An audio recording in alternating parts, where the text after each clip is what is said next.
আসসালামু আলাইকুম ওয়া রাহমাতুল্লাহি ওয়া বারাকাতুহু। নবীর সিরাত সম্পর্কে আমরা একটু আলোচনা করলে বোঝা যায় আমার নবী কেমন ছিলেন, আমার নবী দেখতে কেমন ছিলেন, আমার নবীর চেহারাটা কেমন ছিলেন, আমার নবীর দান মোবারক কেমন ছিলেন, আমার নবী উঁচু না নিচু ছিলেন, আমার নবী দেখতে সুন্দর ছিলেন না কালো ছিলেন, আমার নবীর জুলফি মোবারক কেমন ছিল, আমার নবীর দাড়ি মোবারক কেমন ছিল। তাই চলুন কোরআন শরীফের কাছে যদি জিজ্ঞাসা করা হয়, হে কোরআন তুমি আমার নবী সম্পর্কে কিছু বলো, কোরআন বলে তোমরা আমাকে প্রশ্ন করো আর নবী সম্পর্কে আমি উত্তর দিতে তোমাদের কাছে দেরি করব না। ও কোরআন একটু বলো না আমার কামলিওয়ালা নবীর চেহারাটা কেমন ছিল। কোরআন উত্তর দেয় অদ্দুহা। আর বলো না, আবার কোরআনকে জিজ্ঞাসা করা হয়, বলো না কোরআন আমার নবীর জুলফি মোবারক কেমন ছিল। কোরআনকে জিজ্ঞাসা করা হয় আমার নবীর জুলফি মোবারক কেমন ছিল, কোরআন উত্তরে বলেন ওয়াল্লাইলি ইজা সাজা। ও কোরআন বলো না আমার নবীর সিনা মোবারক কেমন ছিল। ও কোরআন বলো না আমার নবীর সিনা মোবারক কেমন ছিল। কোরআন বলে আলাম নাশরাহ লাকা সাদরাক। ও কোরআন আমার নবীর দাঁত মোবারক কেমন ছিল।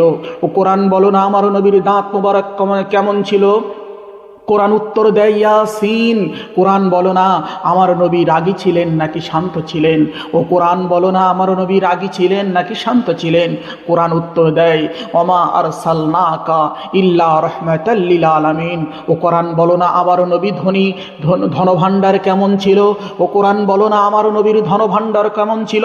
কোরআন উত্তর দেয় ইন্না আতাইনাকাল কাউসার।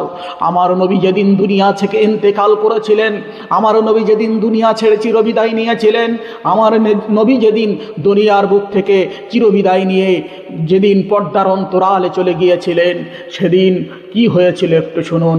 সেই নবীর ইন্তেকালের পর আকাশ এত পরিমাণ কেঁদেছিল, পৃথিবী থমকে গিয়েছিল।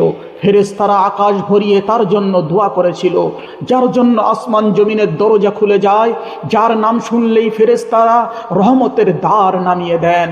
তিনি সেই নবী যার আলোয় আজ দুনিয়ায় আলোকিত। আমরা সেই নবীকে সর্বদাই মনে রাখবো। আল্লাহ পাক যেন আমাদের কাছ থেকে নবীর একটু মাত্র কিঞ্চিত পরিমাণও যেন আমাদের কাছ থেকে ভুলিয়ে না নেয়। সেই আমাদের রহমাতুল লিল আলামিন, দু জাহানের বাদশাহ দিগের বাদশাহ, নবীদের বাদশাহ সুবহানাল্লাহ। আল্লাহর কাছে দোয়া চাই আলহামদুলিল্লাহ, আল্লাহ পাক যেন আমাদের সকলকে যেন সেই নবীর উম্মত করে দুনিয়া থেকে যাবার মতন তৌফিক দান করেন। আমিন।